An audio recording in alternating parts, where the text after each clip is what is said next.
दोस्तों आज 8 नवंबर को कांग्रेस यूथ कमेटी के कार्यकर्ताओं ने दिल्ली में आरबीआई के बाहर नोटबंदी की छठी बरसी मनाई। इस दौरान कांग्रेस यूथ कमेटी के कार्यकर्ताओं ने कांग्रेस नेता श्रीनिवास के साथ आरबीआई के बाहर पहुंचकर जबरदस्त प्रदर्शन किया। साथ ही मोदी सरकार के द्वारा की गई 5 साल पहले नोटबंदी पर सवाल खड़े किए। कांग्रेस कार्यकर्ताओं ने कहा कि 5 साल पहले मोदी सरकार के द्वारा नोटबंदी पर लिया गया निर्णय बेहद गलत था, जिसकी वजह से आज पूरे भारत में बेरोजगारी अपने चरम पर है। नरेंद्र मोदी जी को मैं कहना चाहता हूं, जो नोट बैन के वजह से तमाम वादे किया था आपने, इस देश में काला धन खत्म हो जाएगा, इस देश में आतंकवादी खत्म हो जाएगा, इस देश में डिजिटलाइजेशन के वजह से तो कैश ट्रांजैक्शन कम हो जाएगा, आपने बताया था। आपने काला दिन वापस आ जाएगा बोला, आपने काला धन कहाँ है? एक बात, इस देश का छोटे छोटे बिजनेस को खत्म किया, इस देश का जो हालत खराब करने का काम किया मिडिल क्लास लोगों का, ये नोट बैन के वजह से सबसे ज्यादा बेरोजगारी बढ़ चुका है।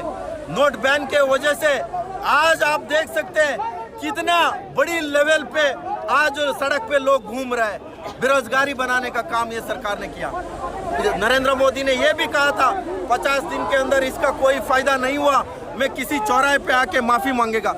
50 दिन नहीं नरेंद्र मोदी जी, 5 साल हो गया, एक बार आके आपका हिसाब दो। दोस्तों आपको याद होगा कि 8 नवंबर 2016 को प्रधानमंत्री नरेंद्र मोदी ने देश में नोटबंदी का ऐलान किया था, जिसके बाद उसी दिन आधी रात से 500 और 1000 के नोट चलन से बाहर कर दिए गए थे। आज मध्यरात्रि यानी 8 नवंबर 2016 की रात्रि को 12 बजे से वर्तमान में जारी 500 रुपए और 1000 रुपए के करेंसी नोट लीगल टेंडर नहीं रहेंगे। मैंने सिर्फ देश से 50 दिन मांगे हैं, 50 दिन।